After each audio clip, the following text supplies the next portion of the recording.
This is Paint Your Own Pottery. I'm Arrow. Nice to meet you. I'm also Big Kid with the Clay Cottage. Today we're starting out with a truck that we will be using on display. It is a planter truck. Has quite a bit of detail, but also quite a bit of blank slate for us to play with. It's pretty nice canvas. Here's my color palette we're starting out with. I don't know which one's which. I'm just going off vibe. We're going to try to mimic today a Ford. I don't know if you can see this, but we're using our phone stand right here. We have these and they're great for Pinterest inspo or just using images. We're gonna try to do that today. I'm gonna try to show you some different techniques for how to paint things and make your life a little easier when it comes to painting detailed objects. So first things first, you're going to choose your brush. This is important because different brushes do different things and different brushes mean it has a different specialty. So this one is what I'm going to choose to start with. It is a little square brush and it's pretty slender, pretty thin. Doesn't have a lot of bulk to it, so it should be good for us. I'm gonna wet my brush a little bit just to get it nice and flat. I usually try to pull the water out of it. I have a nice little rag here to get rid of the excess water. You don't ever want to introduce water to your paint because that means you have to do more coats. So we're gonna start off with what I don't advise most people to do, mixing colors. So mixing colors comes with an added risk. That means if you mix these colors, they're not gonna look how they're going to look when they're done. It means you don't know exactly what it's gonna turn out to look like, and you kind of have to play with how much you know your colors and whether or not you've mixed enough in to make the color you're thinking of, but it's a risk. You can do it. I don't advise it always, but if you're looking for a custom color, then I guess give it a shot. So I'm gonna take a little bit of 28, which is 28 stroke and coat.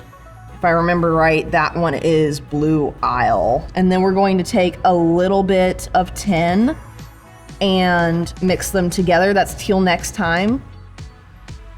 And we're gonna mix those together to make a sort of vintage looking teal like how they used to have on old Ford trucks. Those are usually 50s to 60s.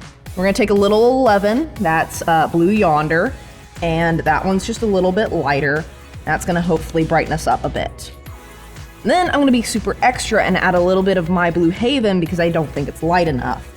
So now that we've mixed our custom color, nice little camera up here, we're going to start off with our base coat. Now, what I'm looking at is a two-tone truck, so we're gonna probably half this. That means I'm gonna paint the fenders first.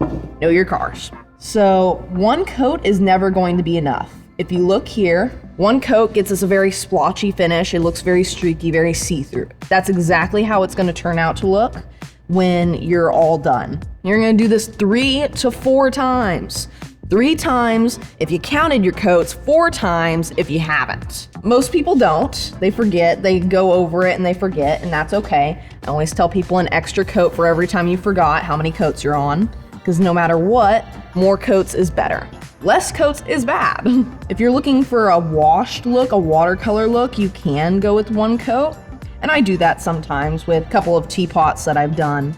And those are really nice, but most people want that full vibrance look, and that just means you have to do your full 3 coats. Another con with mixing colors is I mixed up not enough of this plate. This is not gonna be enough to cover the truck 3 times. It means I'm going to have to mix it again, which means it may not be the same colors I mixed the first time. Now, the question is, do they mix on your piece? The colors layer, which is all right, but that means you're stuck with whatever your top layer is. They may be a little bit of a different color depending on lighter or darker under layers, but for the most part, you're gonna be stuck with whatever is your top layer.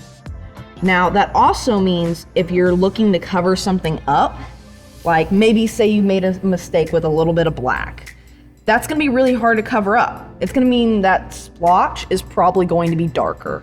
And that's all right if this is not a display piece.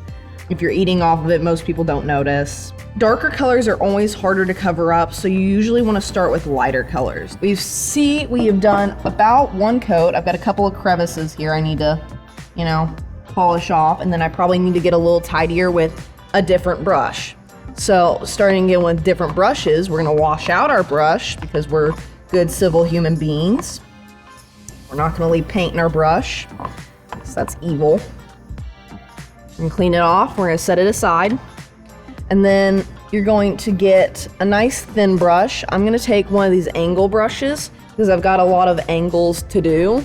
And we're gonna take our angle brush and go fix all these little itty bitty lines that I have messed.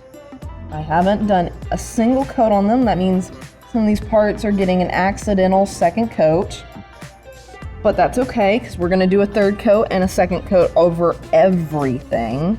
Make sure to load your brush up with paint because it does dry out quickly. I see a lot of my students and studio members in here. They tend to not wash out their brush frequently enough, and then it gets really dry, and then they're like, why is my paint balling up and pilling? That would be because your paint brush is dry and it's drying out your paint. That's why we usually wet our brush so it doesn't suck up all the moisture out of the paint, because once this paint is dry, you can't use it again. It turns essentially into a chalk, and that just is the spare pieces in the paint acting as filler in order for when we fire it, all that filler goes away. But we're gonna see, it's got that pilling issue. And that means we have to wash off our brush and retry again. That also means I need to mix up more color because it's all gone. Clearly I should have mixed up more color than I did. We're gonna take more teal next time. Mix it over on my mixing tray. If you're gonna mix paint, you should have a secondary plate to put colors on. It helps keep the mess down. And we're gonna have to go back with the detail brush, of course, but this is just my big paint sweep. I'm going to cover all the big areas best I can. And then we're gonna take a smaller brush and we're gonna go back in and we're gonna fix everything that I missed.